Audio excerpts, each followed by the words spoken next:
decir, la tenemos, aquí lo voy a dejar indicado primero. La vamos a poner así, la derivada de f con respecto a x punto, y la otra ecuación es la derivada de f con respecto a y igual a la derivada ordinaria de f con respecto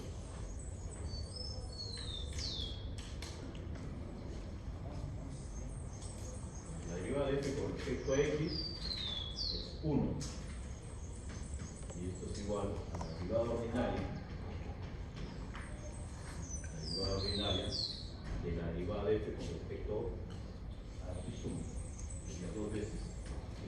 Vamos a hacerlo por partes, y por acá tengo que derivar con respecto a y, también es 1, la derivada ordinaria, y con respecto a y punto, fíjense, 2 veces. Tenemos 1 igual a 2 veces estos 2 puntos, y 1 igual a 2 veces. Acá nos ha salido un sistema de ecuaciones, pero que se puede resolver de manera independiente. No necesariamente tiene que ser así. En general el sistema de ecuaciones debe estar que combina las dos variables en cada ecuación. Es un sistema de ecuaciones diferenciales.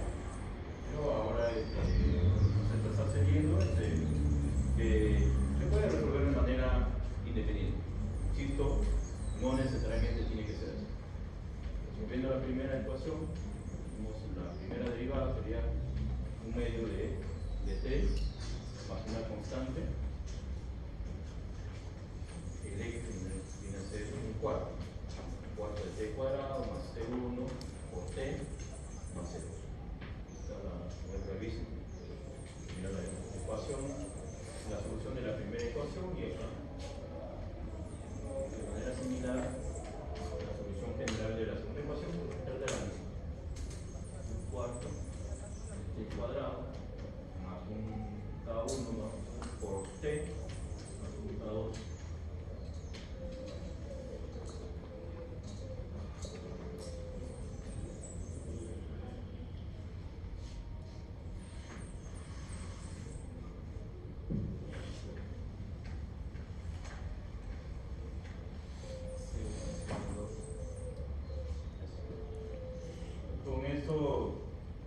con esto se saca, con estas condiciones se saca los valores de estos parámetros que esas constantes que me aparecen. En el caso, por ejemplo, x en 0. X en 0 tendríamos que C2. X en 0 es igual a C2, y C2 debe ser igual a 0. El x quedaría de esta manera. Un cuarto de t cuadrado más C1 por t. Evaluamos en 2. X evaluado en 2 viene a ser 1 más 2 C1, y esto debe ser igual a 5. C1 igual a 5. De la misma manera para el caso de y. Entonces tenemos la posible solución, en el caso del x, la posible solución al problema. Un cuarto de t cuadrado más c2 por t. El c1 es t. C2 es 0. Y repito, de la misma forma hay que completar esto, y eso sería las posibles soluciones, ¿no? Aplicando solamente la ecuación de x. Lo que llega acá. Lo he indicado, pero es lo que es. Por eso solamente para que tengan una idea de lo que se tiene con las ecuaciones de los problemas en los cuales se tiene más de una variable de estado. Luego están las condiciones de segundo orden. Ya hemos mirado una de las ecuaciones, las condiciones de segundo orden. En caso de condición necesaria está la condición de Leyende, y para condición suficiente tenemos lo siguiente.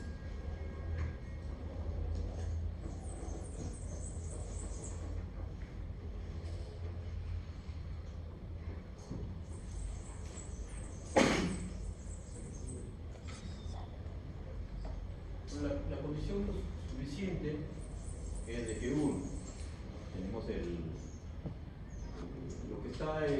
lo que está en el inicio, ¿no? Donde BJ de evaluar un asterisco me da 0, eso es lo que hemos mirado como que da equivalente a lo que es la ecuación de Euler. El X asterisco que resuelve la ecuación de Euler. Y debe cumplirse toda esa condición, ¿no? En el caso del máximo. Todo eso, si ustedes se dan cuenta, es una forma de ecuación cuadrática, ¿no? En términos de h, una forma cuadrática en términos de h cuadrado, h y término indefinido. Entonces, esa forma cuadrática, una forma cuadrática se puede escribir como un producto de dos matrices tres matrices, de cuales una de ellas es su traspuesto. O sea, una es la matriz de variables. Hay una matriz de coeficientes. La matriz de variables está calculada con su traspuesto. Pero la matriz de coeficientes es la que se mira, ¿no? Y es la que tenemos a la parte de abajo. O sea, analizar esa forma cuadrática, el signo de esa forma cuadrática es analizar la matriz de una forma cuadrática puede estar de esta forma.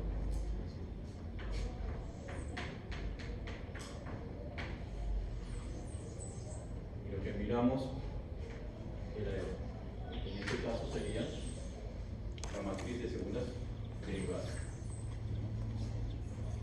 Esa dice, ¿qué es lo que me dice? Es un máximo si se cumple que toda esa integral es menor que 0. Para el caso de máximo, para el caso de mínimo, que sea mayor que 0. Pero eso se reduce a mirar la matriz asociada a la forma cuadrática, que es la matriz de las segundas derivadas parciales. ¿Cuándo decimos que es un máximo?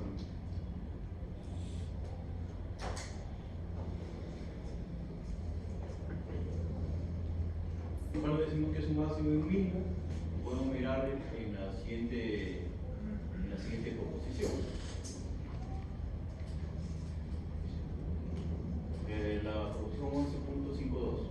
Tenemos una funcional con f cóncava como función de x y de x punto, entonces x es su máximo global. Y solo si claro, o sea, aquí lo que se tiene es, a ver, esta funcional que estamos resolviendo con f cóncavo convexa como función de x. Entonces, para mirar si esa función es cóncava o convexa, tendremos que analizar su matriz, lo que se llama su matriz hessiana, o sea, la matriz de las segundas derivadas. ¿Quiénes son las variables de esta función? Hay que mirarlo como las variables el x y su derivada. O sea, la variable de estado y su derivada. Eso hay que mirar.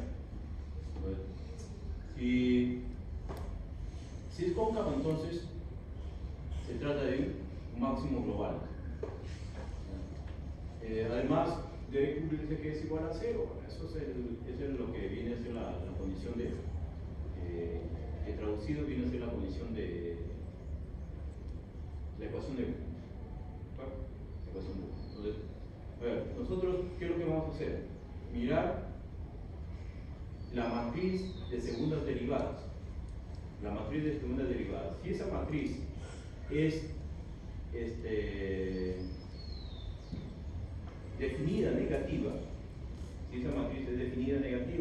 entonces estamos frente a un x que resuelve el problema para máximo.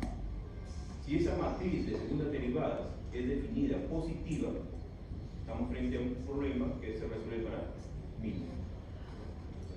Matriz definida negativa para el caso de máximo, matriz definida positiva para el caso de mínimo. Bueno, ahora, si esta función f es estrictamente cóncava, en la concavidad se está mirando con con la matriz. ¿Vale? Si esta matriz es estrictamente cóncava, ¿qué quiere decir? A ver, tenemos que ver si la matriz es estrictamente positiva o estrictamente negativa. Si eso ocurre, estamos frente a una solución única. Una solución única, porque puede ser de que una función obtenga su máximo valor o mínimo valor en dos puntos. O sea, a ver, ¿a qué me refiero? Entonces, en un caso de una variable, para dar una idea, una variable puede ser que sea así. Digamos esto. Aquí se está dando el máximo de f, pero se está dando que obtiene el máximo, se obtiene en este punto y en este punto de acá. Lo que está diciendo, pero en este caso estamos hablando de un solo comportamiento, ¿verdad? En un solo comportamiento puede ser, si es estrictamente cóncava, debería suceder una situación como esta en una sola variable. Entonces acá se está dando un mínimo. Funciones que no son estrictamente cóncavas puede ser una recta. Una recta es cóncava y convexa a la vez. O puede ser que haya una situación así, tipo como esta, aquí hay varios valores donde la función obtiene su mínimo. Cosas como esta. Esos casos lo descartamos cuando se trata de funciones estrictamente cóncavas o convexas, traducidos en el tema de las matrices, estrictamente positivas, estrictamente negativas. Entonces decimos que esa solución que se ha obtenido es única. Eso es lo que vamos a considerar como una condición suficiente. Por ejemplo, acá.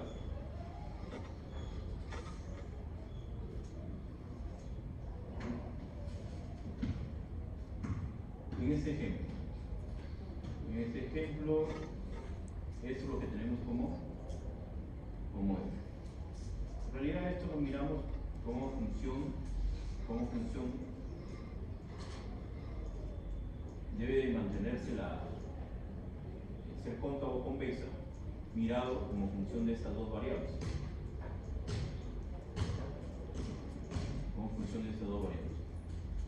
Entonces, acá tenemos toda la función f, y trabajamos con sus segundas derivadas. Por ejemplo, acá. Si esta es la función f, la primera derivada con respecto a x, ¿quién es? Tenemos que armar esta función, esta matriz.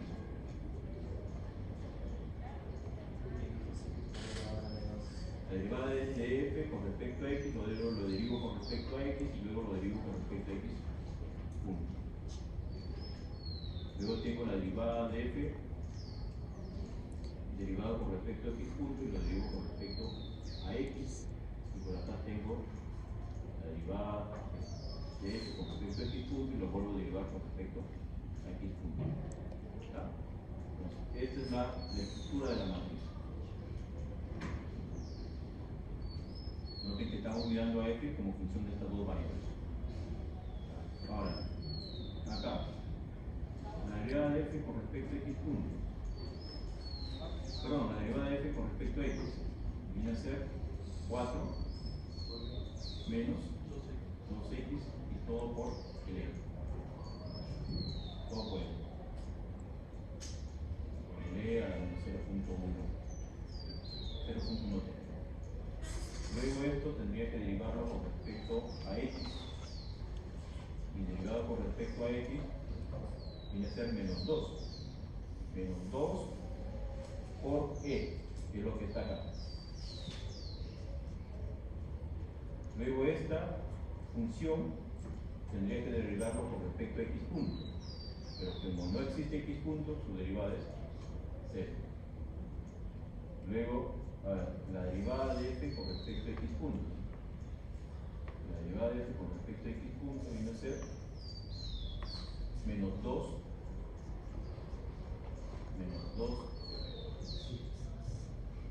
x punto por el e. Ahora, esto lo voy respecto a x, pero como no tiene x, 0. Luego tienes que derivarlo con respecto a x punto. Entonces, si lo derivo con respecto a x punto, me queda menos 2 por el x. Menos 2 por el x. Se construye esta matriz. La matriz de segundas derivadas. Ahora, esta matriz, si miramos los menores, vamos a llamarlo H1, el primer menor. Ahora, nosotros cuando hacemos esto, puede ser de que tengamos de esta manera. En el caso de la matriz, estamos mirando f, que depende de mirado como función de estas dos variables. Empezamos a decir, primero derivado con respecto a x y luego derivado con la segunda derivada, en ese orden, como están apareciendo. O sea, con respecto a x punto, luego con respecto a x punto, luego con respecto a x punto. Noten que también un resultado dice que las derivadas usadas deben ser las mismas, por eso estamos hablando. Primero está frente a una matriz que es. Estos dos son iguales. Pero esto no es una camisa de fuerza. No podría decir, puedo considerar en este orden. Entonces tendríamos así. Respecto a x punto lo derivo respecto a x, con respecto a x punto, con respecto a x punto de acá.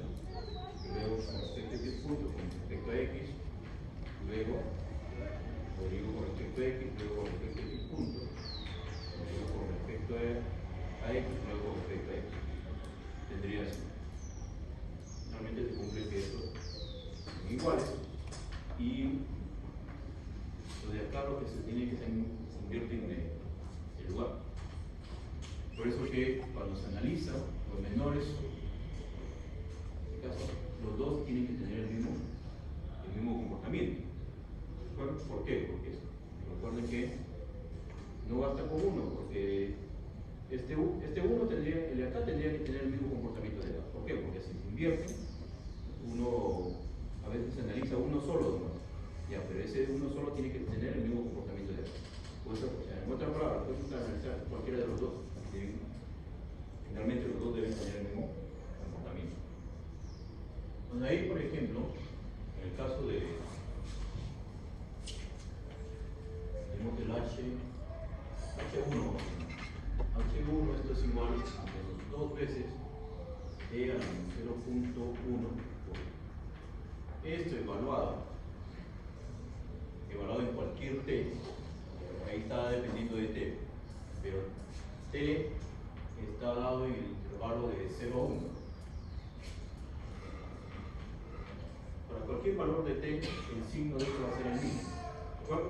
Va a ser la función exponencial, todo siempre es positivo. Entonces todo esto va a ser menor que 0. Y el otro menor guarda el mismo comportamiento. Eso hay que mirar. El otro menor tiene el mismo comportamiento. En este caso es menor que 0. Y el siguiente para el caso de. O sea, esto no es valor absoluto. Esto ten en cuenta que es determinante.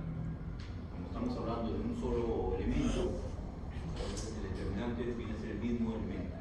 Bueno, no es el valor absoluto, hay que tener cuidado con eso. En el caso, el siguiente es el otro, es todo el determinante. Entonces esto viene a ser 4 veces E a la menos 0.2.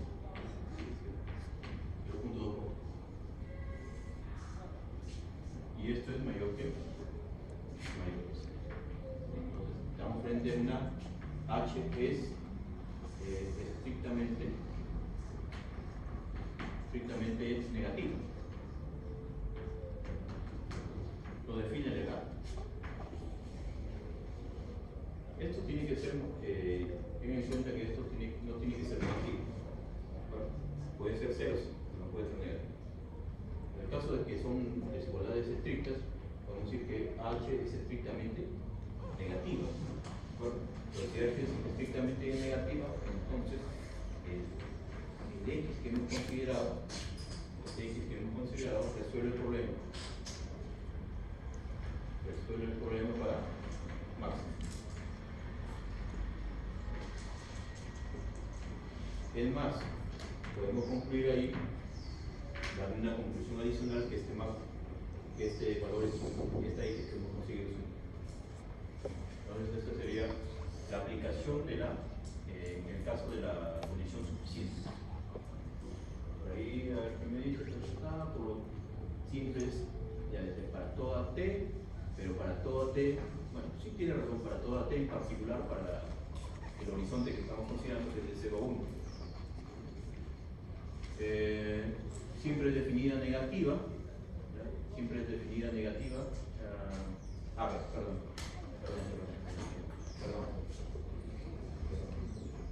El término que se utiliza es, metí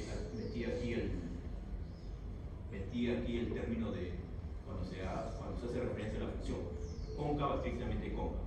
Acá es, en el caso de la matriz, es semidefinida y definida. En este caso es definida. Para el caso de la función se dice, por ejemplo, se dice cóncava, estrictamente cóncava. Pero para el caso de matrices se dice definida y semidefinida. Son los dos términos. En este caso es definida negativa. Entonces, definida negativa, por lo tanto la trayectoria, la senda, la función por el cual se le conoce esto te recibe el nombre de senda, trayectoria, función, resuelve el problema para máximo. Y además ese máximo es único por ser definida negativa, cosa que no ocurre cuando es semidefinida. Cuando es semidefinida también decimos que se resuelve el problema.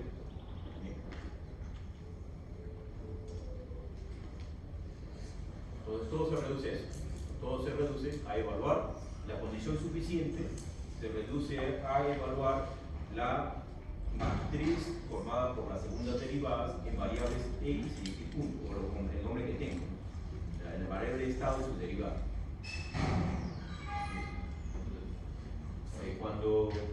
Cuando tenemos el determinante, por ejemplo, cuando este determinante es menor que 0, ahí no hay conclusión. Este determinante puede ser igual a 0. Entonces todo se define acá. Todo el que manda es el de acá. Acá puede ser menor que 0, mayor que 0. El de acá puede ser incluso hasta 0. Se resuelve el problema bien sea para máximo o para mínimo. Pero esto de acá, el de acá no puede ser menor que 0. Porque si no, ahí no podría concluir que la matriz es definida positiva o definida negativa, o semidefinida. No podría concluir eso. Entonces, el de acá es incierto. Por lo general dicen que se trata de un punto sí, pero no podemos concluir que se resuelve el problema para máximo o que se resuelve el problema para mínimo. Caso cuando este determinante es menor que 0. Este determinante debe ser siempre mayor que 0 o 0, no menor que 0. Ahí hay que tener cuidado.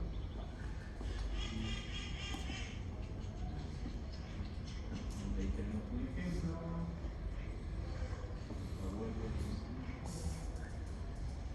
Son condiciones de relatividad que hemos estudiado. Con eso completaríamos esta parte de lo que estaba pendiente. Nos falta concluir con esta parte. Cuando tenemos un horizonte temporal infinito, hasta el momento hemos considerado un horizonte temporal donde el t a veces sea conocido, a veces desconocido, o cualquiera que sea el caso, al final se terminaba conociendo. Pero ahora falta mirar un horizonte temporal infinito. Y con ello, como el T tiende al infinito, consideramos visto como un T libre. Tiende al infinito, entonces visto como un T libre. De ahí habría que darle una condición de transversalidad. Y eso es lo que tendríamos que actualizar de alguna manera las condiciones de transversalidad para ese caso. Un horizonte temporal infinito tiene alguna aplicación cuando